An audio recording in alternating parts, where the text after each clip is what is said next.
E aí galera, beleza? Eu sou o Luiz do Fortuna Sim e no vídeo de hoje eu vou responder as duas perguntas que eu ouço muito por aí, que são: quanto dinheiro eu preciso ter para começar a investir em renda fixa e quanto dinheiro eu preciso ter para começar a investir em renda variável?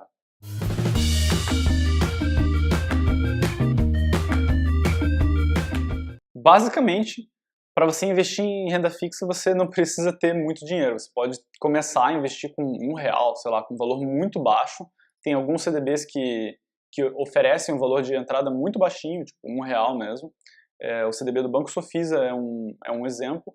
A gente já fez um post sobre renda fixa e explicando os investimentos mais acessíveis da renda fixa. Se você quiser conferir, eu vou deixar o link aqui embaixo, só clica lá e dá uma olhada. Então, na renda fixa, você não precisa ter muito dinheiro, você pode começar com R$1. Você tem opções de investimento mais caras na renda fixa, seriam, sei lá, fundos, por exemplo. Você tem alguns fundos com valor de entrada mais alto, tipo 500 mil, 5 mil, 10 mil reais, mas de maneira geral, para CDBs com liquidez diária e tesouro direto, de R$1 a R$100 você já consegue começar a investir.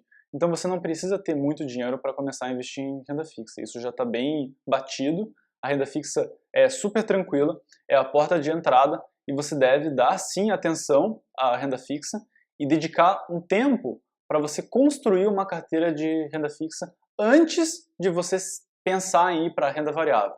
Essa, na minha opinião, é a maneira mais inteligente de você construir a sua carteira de investimentos. Primeiro, o mais simples, o mais seguro, o mais fácil, que é a renda fixa, e depois que você tiver o mais seguro, fácil e simples construído e definido, daí talvez sim você vá para a renda variável, se você quiser. Senão você pode continuar na renda fixa também, sem problema nenhum. Na renda fixa, embora esses produtos com liquidez, tipo Tesouro Selic e CDB com liquidez diária, tenham um valor de entrada tipicamente baixo, os produtos que pagam um pouco melhor tendem a custar um pouco mais caro também. Então, CDBs que pagam 110, 115, 120% do CDI vão ter um valor de entrada de 1.000 a 5, a 10, tem até 20, 30 mil reais de valor de entrada. Isso daí depende do CDB e depende de corretora para corretora. Mas a pergunta é quanto dinheiro você precisa ter para começar a investir. Então, para começar a investir, você não precisa ter muito dinheiro. Você já consegue começar a investir com R$1. Claro que R$1 não vai fazer nenhum milagre, R$1 não vai virar 1 milhão. Então você precisa, além de começar a investir, dar o primeiro passo e fazer o seu primeiro investimento, ter a consciência de que você precisa fazer investimentos periódicos para que a sua carteira aumente, senão ela não vai aumentar, ela vai demorar muito tempo para aumentar. E daí você pode ficar desmotivado, achar que isso não é um bom negócio e pode acabar desistindo dos seus investimentos, o que nunca é uma boa coisa. Mas, antes de você dar o passo para a renda variável, tenha paciência, construa a sua carteira de renda fixa com calma. Na renda fixa a gente tem várias opções, várias classes também. Então você tem os produtos que são atrelados à taxa de juros, tipo Tesouro Selic, CDB de liquidez diária. Você tem CDBs que pagam bastante, que pagam mais do que 100%, pagam 110, 115, 120, até mais do que 120. Existem algumas opções. Você tem os produtos pré-fixados, que é uma classe completamente diferente dos investimentos atrelados à taxa de juros, que também possuem bons investimentos, tanto no Tesouro quanto em CDBs. E tem, por último, aqueles que são atrelados à inflação, tipo Tesouro IPCA+, e CDBs também atrelados ao IPCA. Então, na minha opinião, antes de você dar o seu primeiro passinho, de molhar o pé na renda variável, você precisa ter, pelo menos, uma carteira com esses 3 investimentos. Uma carteira que tenha liquidez, que tenha investimentos atrelados à taxa de juros, mas para o longo prazo, que são esses CDBs que pagam 110, 115, 120% do CDI. Ter uma parcela da sua carteira em produtos atrelados à inflação, para proteger a sua carteira dos momentos de alta inflacionária. E ter também um pouquinho de pré-fixado, porque o pré-fixado, em alguns momentos, ele é muito, muito lucrativo. Esse é o feijão com arroz. Beleza, e daí quando que você pode fazer o seu primeiro aporte na tão sonhada renda variável? Eu sei que tem gente que fica ansioso, começa a investir e quer ir logo para a renda variável. Mas tenha paciência, monte a sua carteira de renda fixa, que a sua transição para a renda variável vai ser muito mais tranquila. Na renda variável, o jeito mais fácil de você começar a investir é por meio de fundos de investimento.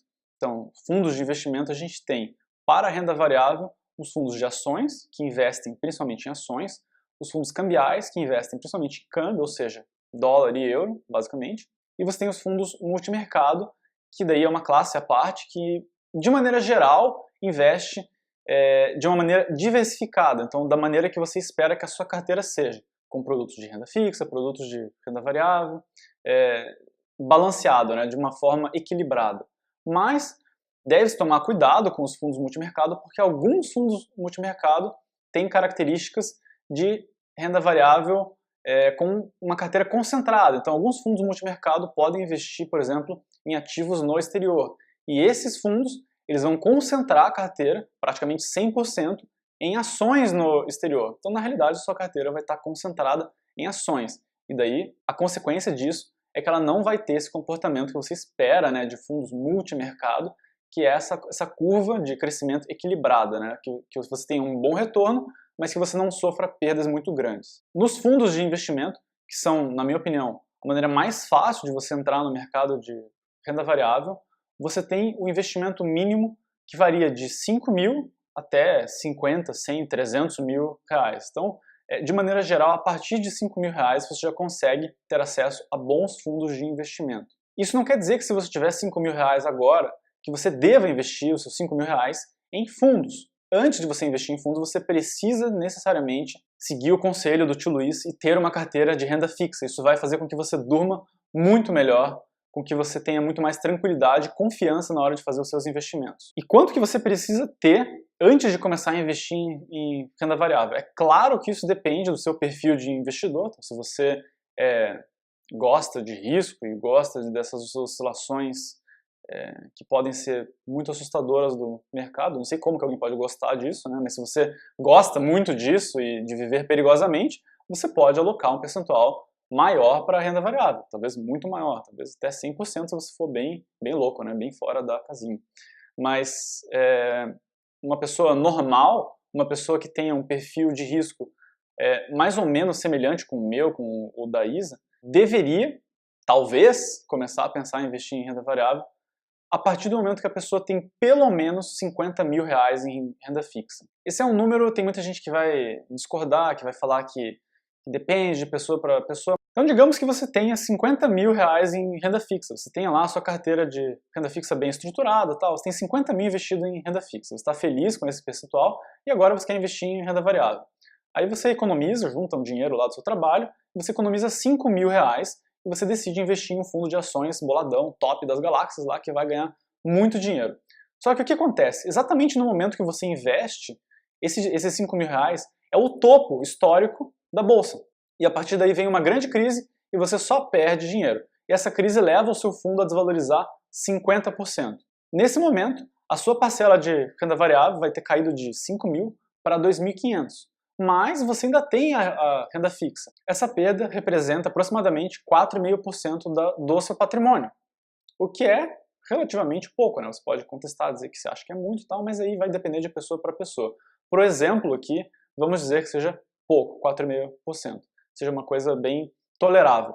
A tendência é que depois dessa grande crise, que a economia retome e que você recupere os 2.500 que você perdeu e até ganhe mais dinheiro depois, porque a economia, tipicamente, depois de grandes crises, ela tende a desempenhar muito bem, né? A economia tende a retomar com muita força. Agora, vamos supor que você tem 10 mil reais investidos em renda fixa, você acabou de montar a sua reserva de emergência e você decidiu, é uma péssima ideia, mas você decidiu que você quer investir em renda variável e daí você vai pegar 5 mil reais que você conseguiu economizar do seu trabalho e tal, todo dia, e você vai investir num fundo boladão que vai te dar muita grana. E aí acontece exatamente o que aconteceu no exemplo anterior. Você compra esse fundo exatamente no topo histórico da bolsa, a partir daí vem uma crise sinistra e você perde 50% da sua carteira de renda variável.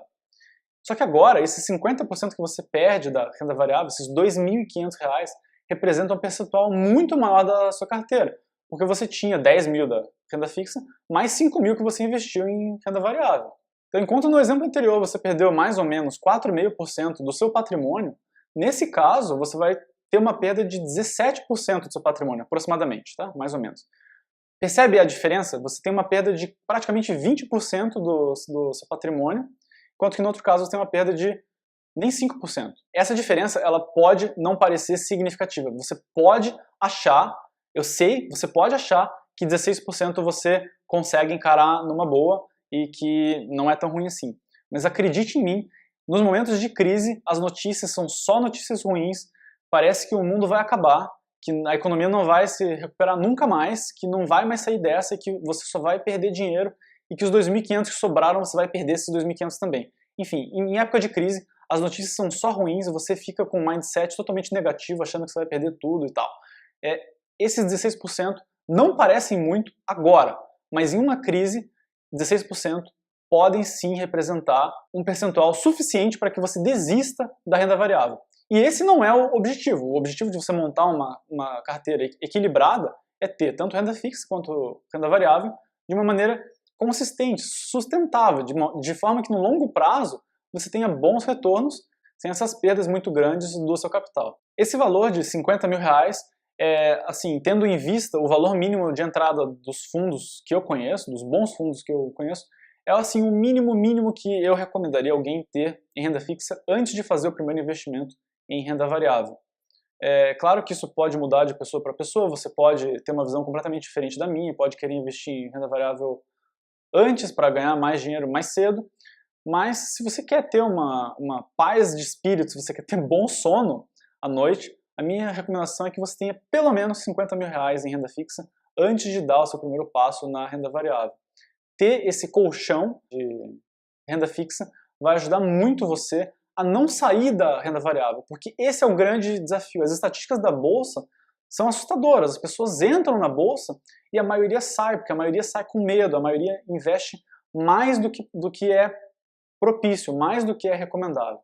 Então tenha paciência, construa a sua renda fixa antes, e daí quando você estiver em condições, quando o seu psicológico estiver de acordo também, você dá o seu primeiro passo na renda variável, e a partir daí é só alegria. Você constrói a sua carteira e cada dia você vai aprender mais e vai saber administrar melhor o seu dinheiro e vai ter também, o que é muito importante quando você dá o seu primeiro passo na renda variável, uma percepção melhor do seu apetite a risco, do quanto você quer arriscar do seu capital. Pode ser que você invista 5 mil, nesse caso dos 50 mil, e você perca 2.500, você fique, puxa vida, 5 mil, perdi 2.500, foi muito dessa vez. Então você vai compensar isso como? Você vai compensar isso não tirando o dinheiro da renda variável, mas alocando mais dinheiro na renda fixa, de modo que você tenha uma perda na renda variável que seja suportável. Isso é importante porque as perdas na renda variável elas vão acontecer independente de quão bom você seja, quão sortudo você seja, mais cedo ou mais tarde a sorte acaba e vem uma crise e leva uma parcela do seu dinheiro. O importante é que você não se desespere e que você não saia dos seus investimentos no desespero. Porque quando você age com emoção, geralmente você não toma as melhores decisões. E o nosso objetivo aqui é ensinar você a investir com inteligência. Bom galera, então é isso. Espero que vocês tenham gostado desse vídeo. Se vocês gostaram, deixa o seu like. Não se esqueça de se inscrever se você ainda não for inscrito. Compartilhe com seus amigos, com suas amigas, para que eles aprendam um pouquinho mais sobre finanças também. E nos sigam nas redes sociais, que sempre tem conteúdo novo por lá. Por hoje é isso. A gente se vê na próxima. Tchau, tchau.